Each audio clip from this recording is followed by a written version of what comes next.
안녕하십니까. 형님도 발가락으로 주식 투자하는 발춘아입니다. 오늘 사연자는요, 40대 초반에 친한 친구가 3명이 있는데 다 결혼을 한 거예요. 다 결혼을 하니까 예전에 결혼하기 전에는 자주 만나서 술도 먹고 이야기도 했대요. 근데 그 3명 중에 1명은 꽤 부자고 2명은 보통이었대요. 자기가 가장 집이 좀 가난했대요. 한마디로 나머지 그래 3명은 부모님 찬스를 좀 받았대요. 근데 본인은 부모님 찬스가 아니라 부모님이 자신의 찬스를 받아야 할 만큼 부모님이 좀 뭐 돈을 사업을 하다가 안 좋아져가지고 아무튼 좀 힘들게 지내고 있는데 이 친구들까지 다 결혼을 해버리니까 이제 한국에 있기가 너무 부담스러운 거예요. 그래서 이분께서 이제 베트남에 들어와서 베트남에서 혹시나 뭐 장사할 만한 거 뭐 있지 않을까 해가지고 라오스로 치자면 헝태우 같은 거 있잖아요. 베트남은 그것을 폼조 이렇게 말하거든요. 그 로컬 유튜브로 보셨죠? 문 열면은 큰 방 하나 있고 사다리로 해가지고 위층에서 그게 뭐 이제 베트남 집들이 이제 막 덮고 해가지고 위에다 만들어 놓은 거 그거 보셨죠? 예, 아무튼 가격도 뭐 한 달에 한 7만 원, 6만 원, 7만 원 라오스 헝태우랑 가격은 비슷해요. 그런데 이제 사실 가성비적으로 베트남이 좀 낫죠. 예. 자, 어쨌든 이런 집에서 한 6개월 정도 살다가 뭐 할 만한 게 없는 거예요. 그리고 이제 그 베트남 성격 사람들도 성격이 일반적으로 되게 다혈질이잖아요. 예, 또 교통도 시끄럽고 본인하고 너무 안 맞아.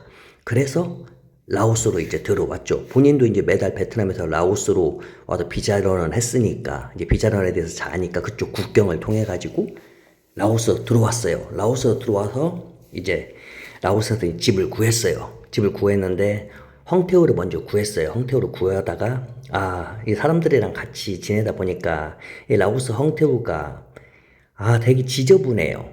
그러니까 비엔티안에 좋은 곳도 있지만은 일반적으로 이 모래로 깔아놓은 데도 많아요. 바닥을 그 공동으로 쓰는 마당이 모래로 되어 있고 흙으로 너도 나도 막 술 먹고 이거 쓰레기를 제대로 안 버리니까 막 쓰레기 봉투가 날라다니고 문 열면은 막 내 방으로 쓰레기 봉투가 들어오려고 오고 막 좀 그래요 좀. 그래가지고 집을 좀 하나 이렇게 구하려고 좀 싼 집을 단독으로 돼 있는 것을 그래가지고 거의 막 한 달을 돌아다녔던 거예요. 그래서 이제 집을 이제 2달째 집을 찾았어요. 가격도 저렴하고. 단지 이제 약간 이제 손봐야 할 곳은 좀 있었어요. 저 어쨌든 이제 혼자 살게 됐잖아요. 자, 그런데 이분께서 뭐 집에서는 음식을 처음에는 안 했어요. 집을 안 하고 바깥에서 먹었는데 대부분 먹는 것들이 뭐 고구마 튀김 아니면 시장에서 뭐 또 무슨 풀빵 대부분 아니면 카오삐약 카오삐약을 먹으니까 이제 어떻게 되냐면은 막 이게 막 설사를 양 쭉쭉 하는 거예요. 이제 카오병 먹을 때마다 쭉쭉 해. 전에는 몰랐어요. 본인이 베트남에서 그렇게 쌀국수를 많이 먹었는데도 괜찮았는데 그래도 베트남은 쌀국수, 반미, 또 밥, 막 이것저것들 껌승 먹을 만한 것들 많잖아요. 근데 라오스로 왔는데 먹을 만한 게 없는 거야. 다들 알죠? 이거. 우리가 또 이거 다들 아는 거니까 먹을 만한 게 없어 라오스에. 또 가격도 또 베트남보다 은근히 비싸고. 그래가지고 이분이 설사를 이렇게 하니까 다른 데를 이렇게 좀 많이 돌아다녔나 봐요. 더 이상 먹을 만한 게 없으면 집에서 이제 해 먹어야 하니까. 웬만하면 집에서는 안 해 먹으려고 했었던 것 같아요. 왜냐면 음식 냄새 나고 벌레들 끼고 막 그러니까. 자, 그런데 이분이 죽집을 찾은 거야. 평소에 가던 자기네 동네야. 근데 거기가 죽집이었던 걸 몰랐던 거야. 왜 간판에 죽 그림이 안 그려져 있으니까. 제 일반 가정집인 줄 알았던 거예요. 근데 봤더니 안에 의자가 있고 사람들이 있었던 거야. 그래서 거기서 이제 죽을 시켜서 먹는데, 진짜 맛있는 거야. 죽에 메추리알 있죠? 메추리알이 한 3개 정도 있고, 그 다음에 이제 돼지고기가 한 2개 정도 들어가 있고, 거기다 조미료 좀 뿌려주고, 이렇게 죽으로 해서 나왔는데, 그게 한 3만 깁 정도. 3만 깁이면은, 얼마야? 3만 깁이면은 한 2,200원 정도 하나? 2,000원 정도 하겠네? 2,000원. 그래도 뭐 괜찮죠? 그래도 그걸 먹는데 거기에서 이제 종업원 여자애가 스물 중반이었는데 이 여성을 이제 알게 된 거예요. 거기를 맨날 이제 놀러 다니다 보니까 그 여자애랑 이제 친해졌어요. 그래서 집주인, 거기 이제 가게에서 일하는 집주인 있죠. 가게에서 이제 집주인이 소개를 시켜준 거예요. 이게 뭐 사귀라고 소개시켜준 건지 아니면은 뭐 친구 오빠 동생으로 지내라고 소개시켜준지 그건 정확히 모르겠지만은 특별히 소개시켜줬어요. 그래서 그 여자애랑 이제 친해진 거죠. 그 연락도 하면서. 그래서 나중에 이제 더욱더 친해지고 처음에는 같이 나중에 밥 먹자고 했는데 한 2번 정도 뺐어요, 여자애가. 바쁘다고. 그런데 이제 자주 거기에 가서 이제 밥을 먹고 하다 보니까 이제 착한 사람이라고 생각을 했나 봐요. 왜냐하면은 그 당시에 그 라오스에서 외국인들이 아이들 막 그런 그 임신매매라고 해야 하나? 이런 문제 같은 것도 나오고, 그 다음에 막 범죄 이런 거 나오고 하니까 외국인이니까 이게 불안해 했나 봐요, 약간. 근데 그래도 한국 사람이 또 라오스에서 또 나름 또 이게 좀 괜찮잖아요, 또 이미지가. 그러니까 좀 지켜보니까 이 한국 남자가 괜찮은 거예요. 이제 그래서 이제 마음을 놓은 거예요. 그래서 같이 이제 결국은 데이트를 했어요. 이제 밥도 먹고 더욱더 친해지고 그러다가 이제 여자의 집에 이제 놀러 갔어요. 그런데 진짜 참담하다 그거예요. 이것은 집이 아니야. 그러니까 단독으로 있는, 황태우가 아니라 단독으로 있는 집이에요. 사실 라오스 사람 입장에서 황태우에서도 못 사는 사람들 많아요. 그러니까 단독으로 있는 집인데 땅도 자기네 게 아니야. 전에 어떤 사람이 살다가 다른 곳으로 이사 갔기 때문에 그 집에서 그냥 사는 거예요. 그런 사람들 많아요, 라오스에. 그냥 길 가다 보면은 빈집들이 있어요. 막 농촌 같은데 깡촌 가면은 사람이 없어. 그러면 누군가 와가지고 거기에서 살아요. 그냥 뭐라고 안 해. 그런 집에서 살고 있었던 거예요. 와, 근데 너무 심각해, 집이. 이건 집이 아니라고 할 만큼. 그런데, 이 아이가 둘이 있어요. 아이가 둘 다 딸이에요. 여자예요. 그리고 자기 엄마가 있어요. 그런데 이 딸 둘이 본인 딸이 아닌 거야. 자기의 친언니 딸이에요. 근데 자기 친언니가 아이를 둘을 낳고 남편하고 갈라섰어요. 남자애는 다른 라오스 여자를 만나가지고 다른 도시에서 살고 언니는 돈 벌려고 태국에 갔는데 그 다음부터 깜깜무소식이고 처음에는 돈을 보내주다가 나중에는 아예 그냥 연락도 안 오고 그러니까 본인이 키우는 거 왜 자기 엄마는 또 몸이 안 좋아가지고 집에서 이제 손녀 둘을 보고 있는 거죠. 그러니까 이 20대 이 여성이 그 죽집에서 일을 해서 그 돈을 벌어요. 근데 한 달 월급이 11만 원 받아요. 11만 원. 요즘에 비엔티안이 보통 15만 원 정도 받는데 한 달에. 근데 11만 원 받는다 그거예요. 11만 원. 그 11만 원으로 어떻게 살아? 근데 그렇게 살아요, 또. 그냥 흰 밥에다가, 째우에다가, 찹쌀 찍어 먹고, 그렇게만 한다, 그거죠. 어쨌든, 그래서 이제, 둘은 연인 관계가 됐어요. 근데 이제 이 남성분은 고민이 많았죠. 왜냐면, 잘못했다가 저 집을 본인이 먹여 살려야 하잖아요. 그러면은, 다들 알다시피, 그렇게 라오스 들어와가지고 먹여 살리다가, 해피엔딩이 아니라 새드엔딩, 헤어진 한국 남자하고 라오스 여성이 정말 많아요. 셀 수 없을 정도로 그런 이 사건들이 많다 그거죠. 그래서 이분은 솔직히 정말 부담됐다 그거예요.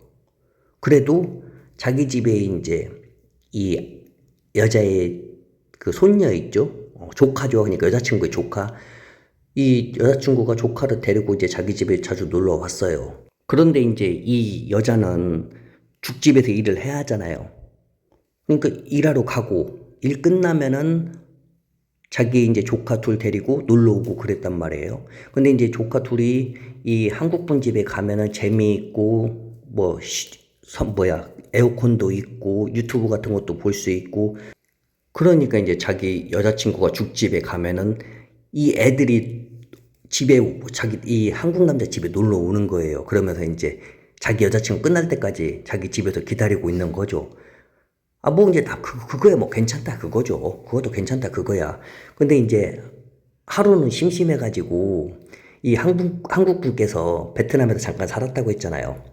그때 살 때 뭘 샀었냐면은 그 다들 알다시피 뻥튀기 알죠? 뻥튀기. 요즘에 뭐 한국에서도 미니 뻥튀기 해가지고 아마 한 6만 원, 8만 원이면은 되게 조그마한 거 뻥튀기 기계를 살 수가 있어요. 근데 이분께서 그걸 베트남에서 그걸 샀어요. 짝퉁인가 뭔가 모르겠지만 그걸 사서 라오스로 갖고 왔던 거예요. 그래서 그냥 집에 있는 쌀이 있죠, 쌀. 쌀을 거기다 집어넣고 거기다가 뭐 좀 그 설탕도 집어넣고 해가지고 그거 돌려가지고 뽕 해가지고 그걸 애들이 줬더니 애들이 그렇게 좋아하는 거야. 아, 그 이후로 애들이 놀러 오면은 돈이 안 들어. 그냥 쌀 넣어주고 귀리 넣어주고 해가지고 돌려서 뻥 해가지고 주면은 그렇게 맛있어 하는 거예요. 아, 근데 이 한국 분께서 생각해 본 것이 아니 뭐야 애들 이거 차라리 바깥에 나가서 팔면 혹시 팔리지 않을까 해가지고 이 여자친구한테 말을 했어요. 여자친구가 이거 팔 수 있대요.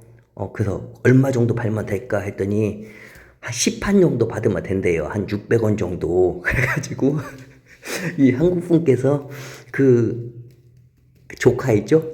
애네 두 명을 데리고 길에다가 그걸 그러니까 뭐 도로 말고 길이라는 것은 한마디로 한 시골 길이요. 시골 길에다가 그거 판 하나 아니 책상 하나 그 책상 하나 놓고 거기다가 팔았는데 진짜로 지나가다가 경운기가 멈춰서 요즘에는 왜 농사 짓는데 막 대가족이 막 농사 지러 가잖아요. 라오스는 경운기 멈춰가지고 자기 뭐 손주나 손녀 또는 아들이나 딸 위해서 사가고 또 오토바이가 지나가다가 또 사가고 대박은 거기서 조금 떨어진 초등학교 있죠? 초등학교 애들이 또 이렇게 끝나고 아니면 학교 가다가 얘네들도 이렇게 사가고 이게 그 미니 뻥튀기 기계로 정말 그 미니에 조그만해요. 그걸로 대충 몇 개 만들어서 나와서 파는데 그걸 쑥쑥 사가는 거야. 사람들이 이게 팔려. 근데 이 한국 분께서 이 아이디어가 떠오른 거예요. 차라리 기계를 좀 큰 걸로 해가지고 요즘에 그 용달차 때 실기도 하고 해가지고 빵빵 소리 안 나는 그거 아시죠? 거기다 막 동그란 것도 나오고 넓적이도 나오고 조그만 튀밥도 나오고 하는 것들. 그게 딱 떠오른 거예요. 왜냐면은 자기 여자친구가 이 하도 죽집에서 설거지도 많이 하고 그래서 그런가 손에 주부습진이 너무 심하게 걸려서 아파해. 되게 아파할 정도로 그래도 이 한국 분께서 이걸 그만두게 해야 하는데 그렇다고 자기가 또 그 집을 먹여 살릴 수는 없잖아요. 없는 살림에 본인이 누굴 도와줘. 그런데 이제 이게 딱 강냉이, 튀밥 이게 생각이 딱 이게 떠오른 거야. 그래서 여자친구한테 상의를 했죠. 차라리 너 이거 죽집 이거 한 달에 10만 원, 11만 원 벌어서 이걸로 어떻게 하냐. 차라리 죽집 이거 그만두고 오빠가 이거 강냉이 기계를 좀 큰 걸 사가지고 하는 게 어떠냐 했더니 여자애가 좋아가지고 오빠가 하면은 나도 한다. 그래서 기계를 중고로 이제 여기저기 이제 알아봐가지고 물론 이제 라오스 사람의 찬스를 썼죠. 대신 이제 수고비도 좀 주고 그래서 기계를 샀어요. 물론 약간 상태가 좀 안 좋아. 하지만 이게 크니까 막 쏟아져 나오는 거야. 근데 이게 팔리는 거야.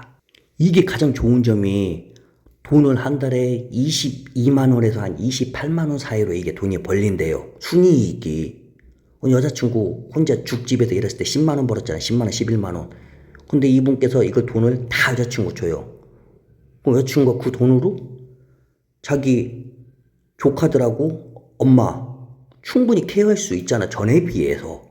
그리고 또 애들도 조카도 옆에 있으면서 뭐 먹을 수 있잖아. 과자라도 이제는 뻥튀기가 나오니까 뚝뚝뚝 막 나오니까.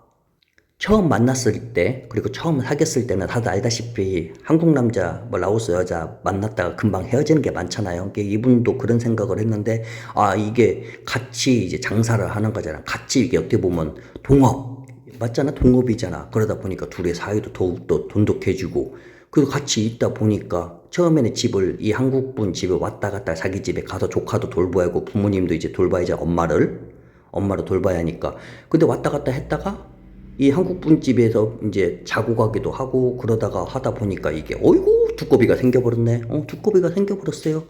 근데 여전히 한국분 입장은 그거예요. 본인이 이 조카 두 명을 다 맡기는 그러니까 물론 뭐 사주고 뭐 먹여주고 입혀주고 어느 정도까지는 괜찮지만은 자기 가족으로 받아들이기에는 너무 부담스럽다 그거죠. 또 여자친구의 어머니도 아프신데. 그래서 어쨌든 그래도 다행히 동업관계로 이게 팔린다 그거죠. 비즈니스 관계로 쪽으로는 이게 잘 된다 그거죠. 잘 팔리니까. 그나마 다행이죠. 이것은 그래도 행복한 그거라고 생각을 해요. 워낙 라오스에서 라오스 여성하고 사귀는 한국 분들이 헤어지는 커플들이 너무 많아서 이분은 어떻게 보면 한 98, 95점은 되지 않냐. 저는 그렇게 생각합니다. 자, 아무튼 좋은 비즈니스 이야기. 다들 혹시 그 튀밥, 옥수수 강냉이에 관심이 있으시나요? 자, 소중한 재미있는 댓글들 잘 읽었습니다. 그중에 딱 하나만 짱가 나라나님이 본인이 이삿짐이 전문 이쪽이래요. 그런데 이제 라오스의 이삿짐 이쪽이 맞냐 물어보는데 정말 많아요. 페이스북에 들어가서 뭐 집 하나 올리든지 이사 관련된 거 사진 하나 올리고 글 하나 올리잖아요. 그러면 아래 그냥 댓글에 부릉부릉 겁나게 나옵니다. 우리 한국도 그 네이버 밴드 들어가면 똑같아요. 예, 여기도 라오스도 용다리 쪽 정말 많아요. 예, 자, 그럼 또 다른 이야기로 찾아뵙겠습니다. 안녕히 계세요. 건강하세요.